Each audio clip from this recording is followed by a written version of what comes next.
الحمد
معزز سامعین کرام، جو آیات بینات میں نے آپ کے سامنے پڑھی ہیں، اس پہلی آیت کریمہ اللہ رب العزت ارشاد فرماتا ہے انما یرید اللہ لیذھب عنکم الرجس اہل البیت ویطہرکم تطہیرا۔ بے شک اللہ رب العزت ارادہ فرماتا ہے کہ اے اہل بیت تم سے نجاست کو، رجس کو دور کرے اور تم کو خوب صاف ستھرا کرے، خوب پاک کرے۔ سب سے پہلے میں چند گزارشات اس حوالے سے کروں گا کہ یہ لفظ اہل بیت اس آیت کریمہ میں استعمال ہوا ہے۔ اہل بیت سے مراد کون ہے؟ کیا صرف پنجتن پاک ہیں؟ ہرگز ایسا نہیں ہے۔ پنجتن پاک بالکل ہیں۔ اس آیت مبارکہ کے شان نزول کے وقت جو حضور نے ارشاد فرمایا وہ بالکل برحق ہے، آگے جا کے میں گزارش کروں گا، لیکن صرف پنجتن پاک نہیں۔ جب پنجتن پاک کا نام آئے گا تو کب نبی اکرم صلی اللہ علیہ وآلہ وسلم، مولا کائنات سیدہ خاتون جنت اور حسنین کریم مراد ہوں گے۔ جب اہل بیت کا ذکر آئے گا تو پھر صرف یہی مراد نہیں ہوگی، بلکہ اہل سنت کا اس پر اجماع ہے کہ اہل بیت سے مراد حضور کے وہ چچا جو اسلام لائے، حضور کی ساری اولاد اور مولا کائنات سیدنا علی اور مرتضیٰ شریف خدا کی ساری اولاد بھی ہے۔ اب لفظ اہل بیت اس کا معنی ہے گھر والا۔ ایک لفظ آل بھی بولا جاتا ہے، آل عام ہے، یہ کبھی جاننے والے جانتے ہیں کہ اہل خاص ہے اور آل عام ہے۔ آل مثال کا مطلب آل فرعون بھی کہا جاتا ہے، آل مصر بھی کہا جاتا ہے۔ یہ لفظ عام ہے لیکن اہل یہ خاص ہے، اشرف گھرانوں کے ساتھ، افضل گھرانوں کے ساتھ۔ اور ہمارے ہاں جب بھی بولا جاتا ہے اہل بیت، اس سے مراد وہ ہستیاں ہوتی ہیں جن کا تعلق نبی اکرم صلی اللہ علیہ وسلم کے ساتھ۔ اب اہل بیت کی تین قسمیں ہیں۔ پہلی نسب، یعنی جن سے نبی اکرم صلی اللہ علیہ وسلم آئے، اس میں سیدنا ابی حمزہ، سیدنا عباس رضی اللہ تعالیٰ عنہ اور مولا کائنات سیدنا علی المرتضیٰ شریف خدا رضی اللہ تعالیٰ عنہ۔ دوسرے نمبر پر اہل بیت سنت، اس میں نبی اکرم صلی اللہ علیہ وسلم کی تمام ازواج ہیں۔ اور تیسرے نمبر پر اہل بیت ولادت، یعنی نبی اکرم صلی اللہ علیہ وسلم کی اولاد۔ اب ہم قرآن مجید سے دیکھتے ہیں کہ کیا قرآن مجید نے نبی اکرم صلی اللہ علیہ وسلم کی ازواج کو اہل کہا ہے یا نہیں کہا؟ حضرت ابراہیم علیہ السلام نے حضرت سارہ کو جب معاملہ چل رہا تھا اس وقت قرآن مجید میں اللہ بڑے ارشاد فرماتا ہے رحمۃ اللہ وبرکاتہ علیکم اہل البیت۔ اسی طرح جب حضرت موسیٰ علیہ السلام، وہ آگ والا مشہور واقعہ ہے کہ انہوں نے آگ دیکھا تو اپنے گھر والوں سے مخاطب ہو کے فرمایا، اس کو رب نے قرآن مجید میں ارشاد فرمایا قال لأهلهم إني آنست نارا، ٹھہر جاؤ اے میرے اہل، اے میرے گھر والے۔ یہاں بھی لفظ اہل استعمال ہوا۔ اور اسی طرح قرآن مجید میں اللہ کو عزت ام المؤمنین عائشہ صدیقہ کا اہل ہونا بھی بیان فرماتا ہے وَإِذْ غَدَوْتَ مِنْ أَهْلِكَ تُبَوِّئُ الْمُؤْمِنِينَ مَقَاعِدَ لِلْقِتَالِ۔ اور نبی اکرم صلی اللہ علیہ وسلم کی اولاد کو خود حضور نے اہل فرمایا اللہم ہؤلاء اہل بیتی یا اہل بیتی۔ اب یہ ازواج کیوں اہل بیت میں شامل نہیں ہیں؟ نبی اکرم صلی اللہ علیہ وسلم ارشاد فرماتے ہیں، دوسروں کی کتابوں میں بھی موجود ہے کہ اللہ کی قسم ہے، مجھے قسم ہے اس ذات کی جس کے قبضے قدرت میں میری جان ہے، میں نے نہ کسی کو رشتہ دیا ہے اور نہ کسی سے رشتہ لیا ہے مگر اللہ رب العزت کی وحی کے ساتھ۔ اب جب رب کی وحی کے ساتھ رشتہ دیا جا رہا ہے، کیا رب نبی اکرم صلی اللہ علیہ وسلم کے لیے پاکیزہ چیز کو پسند نہیں کرتا؟ اور وہ واقعہ جب ام المؤمنین عائشہ صدیقہ رضی اللہ تعالیٰ عنہا پر تہمت لگتی ہے، معاملہ قرآن مجید میں پاکی بیان فرما دی گئی۔ سید عمر بن خطاب عرض کرتے ہیں یا رسول اللہ صلی اللہ علیہ وسلم، حضرت عائشہ سے آپ کا نکاح کس نے کیا تھا؟ حضور فرماتے ہیں اللہ رب العزت نے۔ فرمایا میرا یہ یقین ہے کہ جب اللہ رب العزت کے حکم سے رشتہ ہوا تو یہ کبھی بہتان لگانے والے یہ جھوٹ ہیں. اور پھر قرآن نے بھی پاکی بیان فرما دی. اسی طرح نبی مکرم صلی اللہ علیہ وسلم ارشاد فرماتے ہیں میں نے اپنے رب سے دعا مانگی یا اللہ جن کو میں رشتہ دوں اور جن سے میں رشتہ لوں ان کو کبھی جہنم میں نہ ڈالا کرنا. اور رب نے میرے ساتھ یہ وعدہ فرمایا کہ ایسا ہی ہوگا. اس لیے فرمایا میں ذمہ داری دیتا ہوں, میں یہ گارنٹی دیتا ہوں کہ جن کو میں نے رشتہ دیا ہے وہ بھی جنتی ہے, جن سے میں نے رشتہ لیا ہے وہ بھی جنتی ہے. اہل بیت سے مراد یہ پنجتن پاک نہیں ہے, پنجتن پاک سے مراد پنجتن ہے. اور پھر لوگ اعتراض کریں گے کہ حضور صلی اللہ علیہ وسلم نے ان کو خاص کیوں فرمایا. اس وجہ سے کہ ان کی عزت بڑھانے کے لیے, ان کا مقام و مرتبہ بڑھانے کے لیے حضور نے ان کو خاص فرمایا, صرف اہل بیت سے مراد یہ رسمیاں نہیں. اب آئیے آگے بڑھتے ہیں. کچھ لوگ پتہ نہیں کہاں کہاں سے مفہوم اور تفاسیر اپنی طرف سے کر لیتے ہیں کہ یہ آیت امام حسین کی شان میں ہے. اللہ کے بندو قرآن مجید کو پڑھ کے دیکھو, قرآن مجید میں تو متعدد مرتبہ مقدر دار اہل بیت کی شان بیان فرمائی ہے. کہیں رب ارشاد فرماتا ہے قل لا اسألکم علیہ اجرا الا المودۃ فی القربى, تو کہیں فرماتا ہے انما یرید اللہ لیذھب عنکم الرجس اہل البیت ویطہرکم تطہیرا, تو کہیں فرماتا ہے من جاء بالحسنۃ فلہ خیر منھا. اور بھی متعدد مقام ہیں. اہل بیت کی شان میں تو متعدد آیات ہیں, لیکن یہ کہنا کہ لا یحب اللہ الجار بالسوء من القول الا من ظلم وکان اللہ سمیعا علیم, یہ اہل سنت کا اتفاق ہے کہ یا تو یہ آیت کریمہ سیدنا صدیق اکبر کی شان میں نازل ہوئی ہے یا ایک مہمان آیا تھا اس کی شان میں یہ نازل ہوئی ہے. اب جب یہ بات طے ہو گئی کہ اہل بیت سے مراد نبی مکرم صلی اللہ علیہ وسلم کے وہ چچا جو ایمان لائے, مولا علی شیر خدا, پنجتن پاک, آپ کی اولاد اور آپ کے ازواج ہیں. بلکہ یہاں یہ بھی عرض کرتا چلا, بعض نے کہا ہے کہ نبی مکرم صلی اللہ علیہ وسلم کی بیعت نبوت بھی ہے, اور یہ بھی قرآن سے ثابت ہے. حضرت نوح علیہ السلام جب دعا مانگتے ہیں کہ اے میرے مولا مجھے بخش دے, میرے والدین کو بخش دے, اور وہ مومنین جو ایمان لانے کے ساتھ میرے گھر میں داخل ہوئے ان کو بخش دے. تو یہ بھی معلوم ہوا اب لوگ اعتراض کریں گے کہ سارے مومنین کیا پاک ہیں؟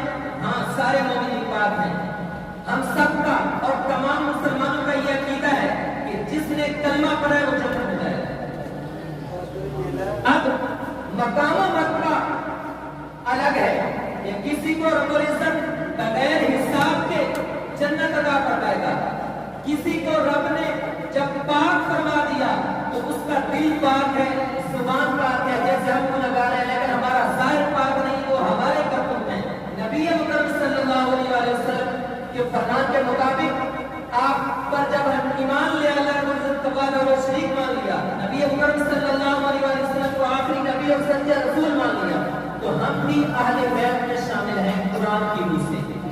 لیکن اگر ہم نہ بھی جائیں تو اہل بیت سے مراد نبی مکرم صلی اللہ علیہ وسلم کی ساری ازواج بھی ہیں, آپ کی ساری اولاد, 4 بیٹیاں اور 3 بیٹے, سب اہل بیت میں شامل ہیں.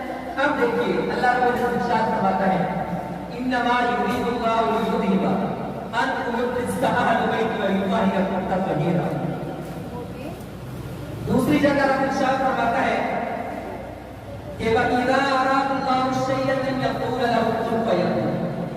یہاں بھی ارادہ استعمال ہوا, وہاں بھی ارادہ یرید استعمال ہوا. یہاں رب ارشاد فرماتا ہے کہ جب رب کسی چیز کا ارادہ فرماتا ہے تو وہ ہو جاتا ہے. یہاں بھی رب نے ارشاد فرمایا کہ اللہ رب العزت نے ارادہ فرمایا تو وہ ہو گیا. چونکہ اللہ رب العزت کا ارادہ یہ اس کی صفت دائمی ہے, قدیمی ہے. جیسے اللہ رب العزت کی ذات قدیمی ہے ویسے اس کی یہ صفت اور ارادہ. اب اس کی آگے 2 قسمیں ہیں, ایک تکوینی ایک تشریعی. تکوینی سے مراد یہ ہے کہ رب ارادہ فرماتا ہے تو ہو جاتی ہے. تشریعی سے مراد یہ ہے کہ رب نے ارادہ فرمایا اور ساتھ ہم جیسے گناہگاروں کو یہ بھی اجازت دے دی, یہ بھی چھوٹ دے دی کہ اگر آپ ایسا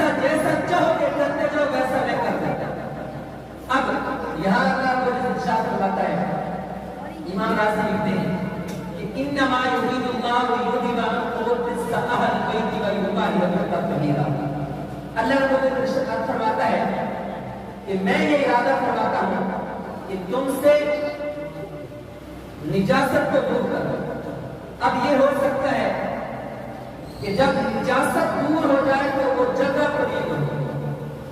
تو امام راضی فرماتے ہیں کہ اللہ رب العزت نے آگے تاکید فرما دی ویطہرکم تطہیرا. تو جگہ بھی پلید نہیں کیا اور جسم بھی پاک ہے. وہ جو نجاست تھی وہ بھی میں نے دور کر دی.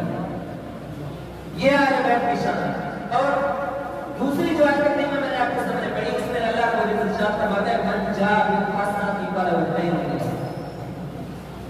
جو بندہ نیکی لے کر آیا وہ اس کے لیے بہتر ہے اور وہ اسے اس کا بدلہ بھی دیا جائے گا. اور جب قیامت کا دن ہوگا یعنی جس دن گھبراہٹ ہوگی اس دن وہ امن میں ہوگا. اور دوسرا اگر فرمایا من جاء بالسیئۃ فکبت وجوہہم فی النار هل تجزون الا ما کنتم تعملون. اور جو برائی لائے تو ان کو اونٹے کر کے الٹا کر کے آگ میں گرایا جائے گا. اس دن وہی بدلہ ملے گا جو تم کرتے ہیں. اب نیکی یہ ہے کہ ہم نماز پڑھتے ہیں. کیا اس سے یہ نیکی مراد ہے؟ ہم زکات ادا کرتے ہیں. کیا اس سے یہ نیکی مراد ہے؟ ہم روزے رکھتے ہیں. کیا یہ نیکی مراد ہے؟ اس کے متعلق رب ارشاد فرما رہا ہے کہ جب تو نیکی لے کر آئے تو کامیاب ہو جائے گا. اور جو سب سے زیادہ تکلیفوں والا دن ہے اس دن تجھے امن ہوگا. اس سے نیکی کون مراد ہے؟ امام تفسیر سالوی میں امام اسحاق سالوی فرماتے ہیں حضرت عبداللہ رضی اللہ تعالیٰ عنہ مولا کائنات سیدنا علی المرتضیٰ سے عرض کرتے ہیں کون علی جس کے متعلق حضور ارشاد فرماتے ہیں انا مدینۃ العلم مالک بابھا. حضرت عبداللہ مولا کائنات سے اس آیت کی تفسیر کے متعلق پوچھتے ہیں اے علی اس نیکی سے مراد کون سی نیکی ہے؟ مولا کائنات نے فرمایا اس نیکی سے مراد یہ ہے کہ جو اہل بیت کے ساتھ محبت کرے گا وہ اس دن کامیاب ہوگا. جو اہل بیت سے دوست رکھے گا اور نفرت کرے گا وہ اس دن جہنم میں اٹھا کر کے ڈالا جائے گا. چونکہ یہاں ایک نیکی بیان ہوئی. یہ نہیں کہا کہ نیکیاں یعنی آپ نماز پڑھ کے آؤ گے آپ روزے رکھ کے آؤ گے. مولا کائنات فرماتے ہیں اس نیکی سے مراد اہل بیت کی محبت ہے کہ اگر اہل بیت کی محبت لے کر آؤ گے تو کامیاب ہو جاؤ گے. اور اگر اہل بیت کا دل میں بغض ہوا تو کبھی کامیاب نہیں ہوگے. اور اس کی وضاحت حدیث پاک میں ملتی ہے. حضرت عبداللہ بن عباس رضی اللہ تعالیٰ عنہ ہماری کتابی ہے. آپ فرماتے ہیں کہ نبی مکرم صلی اللہ علیہ وسلم نے ارشاد فرمایا آج ہم یہاں کھڑے ہو کے فخر کرتے ہیں کہ ہم نے جماعت کے ساتھ نماز پڑھی. حضور کیا ارشاد فرما رہے ہیں؟ فرمایا جو کعبہ اللہ میں حجر اسود اور مقام ابراہیم کے درمیان کھڑا ہو کے نماز پڑھے اس سے کوئی اسے جگہ نہیں ہو سکتی. حجر اسود اور مقام ابراہیم کے درمیان کھڑا ہو کے نماز پڑھے اور وہ بھی وہ اس حال میں کہ اسے روزہ ہو وہ فوت ہو جائے لیکن اس کے دل میں اہل بیت کا بغض کو جہنم میں جائے. اس سے افضل کوئی نماز پڑھنے کی جگہ نہیں ہے. فرمایا اس جگہ پر کھڑا ہو کے نماز پڑھے وہ بھی اس حال میں کہ اس نے روزہ بھی رکھا ہوا لیکن وہ فوت اس حال میں ہوا وہ مرا اس حالت میں کہ اس کے دل میں اہل بیت کا بغض کو جہنم میں جائے گا جنت میں نہیں جائے گا. یہ تاجدار کائنات ارشاد فرما رہے ہیں. تب بھی نبی مکرم صلی اللہ علیہ وسلم نے اہل بیت سے محبت کرنے والوں کے بارے میں بھی تاکید فرمائی کہ محبت کرنی کیسے ہے. فرمایا کہ میں تم میں دو چیزیں چھوڑے جا رہا ہوں اور فرمایا یہ دونوں عظیم ہیں بھاری ہیں. ان میں سے ایک قرآن مجید فرقان حمید ہے اور فرمایا اس میں ہدایت اور نور ہے اس کو مضبوطی سے پکڑ لو. پھر وہاں کھڑے ہو کر کتاب اللہ پر رغبت تھی اور ساتھ یہ بھی عرض کرتا چلو یہ حدیث مبارکہ مقام غدیر پر نظر ہوئی ہے. جب حضور وہاں سے واپس تشریف کا فرما رہے تھے وہاں کھڑے ہو کے یہ ارشاد فرمایا کہ ان میں سے ایک کتاب ہے کتاب اللہ قرآن مجید ہے اور دوسری فرمایا فطرت رسول نبی اکرم صلی اللہ علیہ وسلم کی اہل بیت ہے. اور پھر فرمایا کہ جس نے ان دونوں کو مضبوطی سے تھاما، دونوں کا دھمک پکڑے رکھا، اور دونوں کا کیوں فرمایا؟ دوسری روایت میں ہے کہ فرمایا کہ یہ دونوں جدا نہیں ہوں گے. یہ حوض کوثر پر بھی دونوں میرے سامنے اکٹھے رہیں گے. اب اگر کوئی قرآن مجید کو صرف پکڑتا ہے، اہل بیت کو چھوڑ دیتا ہے، تو وہ بھی کبھی کامیاب نہیں ہو سکتا اس حدیث کی روشنی میں. اور کوئی اگر صرف اہل بیت کا دامن پکڑتا ہے، قرآن مجید کو چھوڑ دیتا ہے، تو اس حدیث بات کی روشنی میں وہ بھی کامیاب نہیں ہو سکتا. کیونکہ حضور نے فرمایا کہ میں دو چیزیں چھوڑے جا رہا ہوں، اور ان دونوں کا آپس میں ایسا تعلق ہے کہ یہ دونوں اکٹھے رہیں گے، اور حتیٰ کہ حوض کوثر پر میرے سامنے جب آئیں گے تو دونوں اکٹھے رہیں گے. اور کامیابی کی ضمانت بتا دی. فرمایا میرے اہل بیت کشتی نوح کی طرح ہے، جو اس میں سوار ہو گیا وہ کامیاب ہو گیا، جو اس سے رہ گیا وہ غرق ہو گیا، وہ برباد ہو گیا. اب کامیابی اسی میں ہے کہ صحابہ کرام علیہ رضوان کا دامن بھی مضبوطی سے تھاما جائے. کیوں کہ اہل بیت کی شان جو ہم تک پہنچائی ہے وہ پہنچانے والے سونے کو صحابہ کرام علیہ رضوان.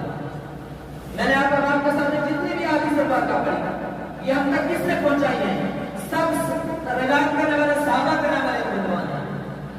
اہل بیت کا دامن بھی مضبوطی سے تھاما جائے اور قرآن مجید کو بھی مضبوطی سے تھاما جائے، تو تب ہم